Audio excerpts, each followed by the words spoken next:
Halo, selamat datang di Paijo Kaizen Channel Review Film.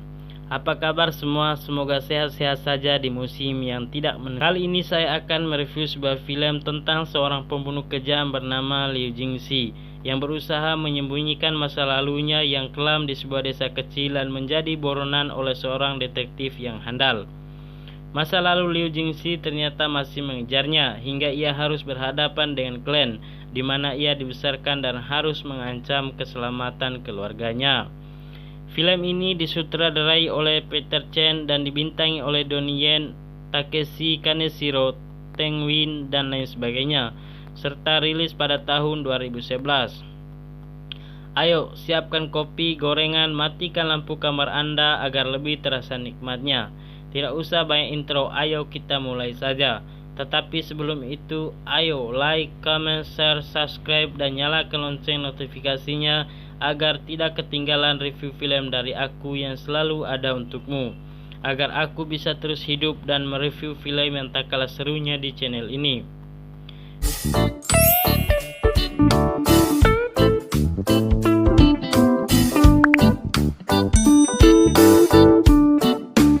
Film ini diawali dengan memperlihatnya sebuah keluarga yang biasa-biasa saja. Keluarga ini hidup damai tentram serta hidup bahagia dan juga memiliki sepasang sapi yang juga hidup bahagia. Seorang suami serta ayah yang bernama Liu Jingxi ternyata berprofesi sebagai pembuat kertas dan memasangkannya pada dinding rumah. Profesi inilah yang membuat desa tersebut sejahtera. Seperti biasanya, Liu setiap hari harus berangkat kerja membuat kertas yang terbuat dari jerami serta memasangkan kertas itu pada dinding rumah. Namun tiba-tiba desa itu didatangi oleh dua orang pembunuh kejam yang telah memakan banyak korban bernama Udin dan Deng Konjo. Kedua pembunuh itu kemudian mendatangi tempat di mana Liu memasangkan kertas dan ingin memeras uangnya. Karena si kakek tak ingin memberikan uangnya, ia pun dihajar habis-habisan. Namun karena sudah tidak tega, akhirnya Liu melawan kedua pembunuh itu dengan semampunya. Terlihat perlawanan Liu sangat biasa-biasa saja, namun ternyata mampu menandingi perlawanan para pembunuh. Para pembunuh itu pun cukup kewalahan menghadap Liu, hingga kedua mati secara mengherankan. Setelah semuanya terkendali, akhirnya datanglah para aparat kepolisian memeriksa siapa kedua penjahat itu. Ternyata kedua penjahat itu adalah buronan level 1 yang selama ini diburu oleh pemerintah. Mengetahui ternyata buronan itu sudah tewas, akhirnya pemerintah mengucapkan terima kasih kepada Liu. Seorang detektif yang merasa curiga atas kematian pembunuh itu yang tidak wajar akhirnya ingin mencari tahu penyebabnya. Detektif itu pun memprediksi hanya ada 3 pembunuh yang bisa melakukannya, namun ketiga buronan itu semuanya menghilang. Setelah detektif mencari tahu latar belakang Liu pada warga, akhirnya ia pun mencari tahu informasi tentang Liu hingga harus mendatangi rumahnya.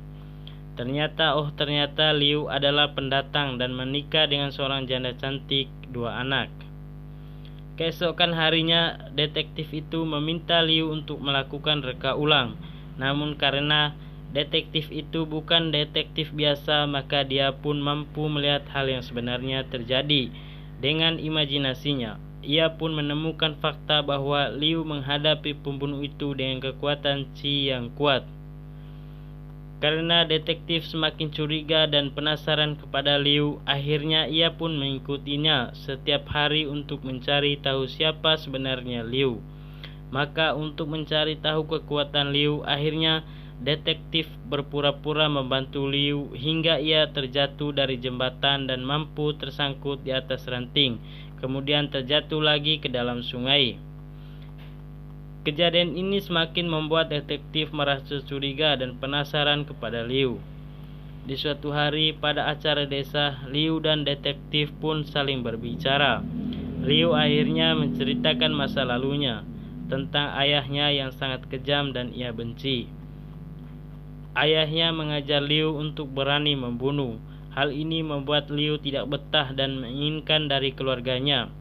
Namun si detektif yang mendengar cerita ini merasa belum percaya. Akhirnya ia membacok Liu tepat di pundaknya untuk menguji kekuatan Shin-nya. Namun ternyata Liu terkena juga. Melihat kelakuan detektif yang sudah kelewatan, akhirnya warga pun tidak menyukai si detektif dan ingin mengusirnya. Namun setelah mendapatkan informasi, ternyata Liu adalah Tang Long, yaitu seorang pembantai kejam serta sadis dan termasuk ke dalam anggota 72 Iblis. Akhirnya detektif pulang ke kota untuk meminta surat penangkapan Liu. Pada suatu hari, ternyata informasi tentang Tang Long telah diketahui oleh anggota dari kelompok 72 Iblis dan melaporkan kepada ketuanya. Ternyata ia tidak tahu bahwa Tang Long adalah anak dari ketua geng Iblis. Akhirnya ia pun marah dan membunuh pembawa informasi itu dengan jurus jempol no jutsu. Ternyata ayah Tang Long ingin membawa pulang anaknya itu. Film pun berpindah. Detektif itu pun kembali ke desa untuk menangkap Tang Long. Saat itu juga berlangsung pesta rakyat yang meriah. Namun ternyata prajurit dari ayah Tang Long juga datang membawa Tang Long pulang dan juga membakar rumah warga. Pesta yang bahagia itu pun berubah menjadi pertarungan luar biasa. Liu pun berubah menjadi Tang Long yang hebat. Demi menyelamatkan keluarganya, akhirnya Tang Long memancing utusan ayahnya ke sebuah kandang kerbau yang bau. Tang Long pun beberapa kali terluka, namun masih mampu bertarung dan mengalahkan utusan ayahnya dengan jurus belalang no jutsu. Akhirnya utusan ayahnya pun tewas dikeroyok kerbau dan jatuh ke sungai. Setelah semuanya kembali normal, akhirnya detektif dan rombongannya pun tiba untuk menangkap Tang Long. Namun setelah mendengar bahwa geng 72 Iblis akan kembali, maka semua prajurit pun pergi untuk menyelamatkan diri.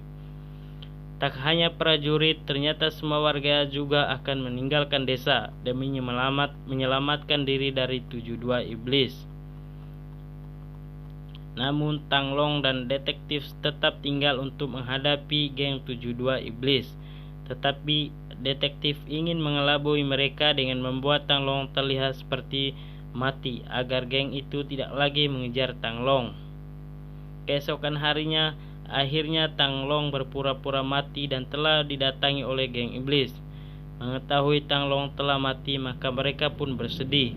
Namun karena waktu atas kematian sementara Tang Long terlalu lama, maka detektif pun membangunkannya. Akhirnya ia pun kembali hidup. Karena rencananya gagal, akhirnya Tang Long memotong tangan kirinya sebagai tanda telah memutuskan hubungan dari 72 Iblis. Ternyata ayah Tang Long telah menyandera istri dan anaknya di rumahnya sendiri. Akhirnya ia pun segera pulang untuk menyelamatkan anak istrinya. Melihat tangan kiri Tang Long yang sudah putus, ayahnya pun sangat marah hingga harus melukai cucunya sendiri. Melihat anaknya ketakutan, akhirnya ia melawan ayahnya sendiri dan bertarung pun tak terhindarkan. Melihat pertarungan keduanya, ternyata kekuatan ayahnya lebih hebat yang kebal terhadap golok. Di sela pertarungan, ternyata si detektif pun datang dan menyelinap dari bawah rumah dan memutuskan urat kaki dan lehernya. Namun ia pun harus terkena pukulan yang membuatnya hampir mati.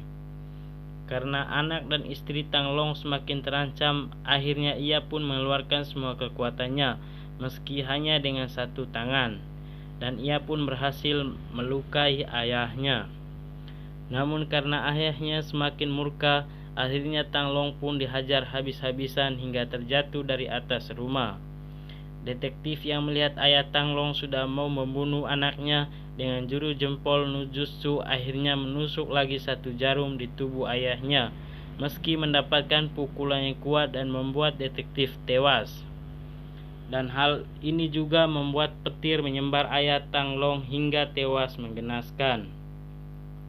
Setelah peristiwa ini, akhirnya Tang Long kembali menjadi Liu dan hidup sejahtera bersama keluarganya, meski hanya memiliki satu tangan, dan film pun berakhir.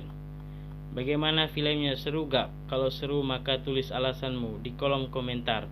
serta silakan beri penilaian menurut kalian dan berikan rekomendasi film apa yang akan saya review selanjutnya. Setelah menonton film ini, ada pelajaran penting yang wajib saya sampaikan. Pertama, pendidikan yang baik dari keluarga akan menghasilkan anak yang baik pula.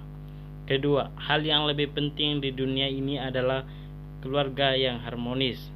Terakhir, tinggalkanlah masa lalumu dan melangkahlah ke masa depan bersama keluarga tercintamu. Sudah dulu ya sob, kita ketemu lagi di video selanjutnya. And see you next time.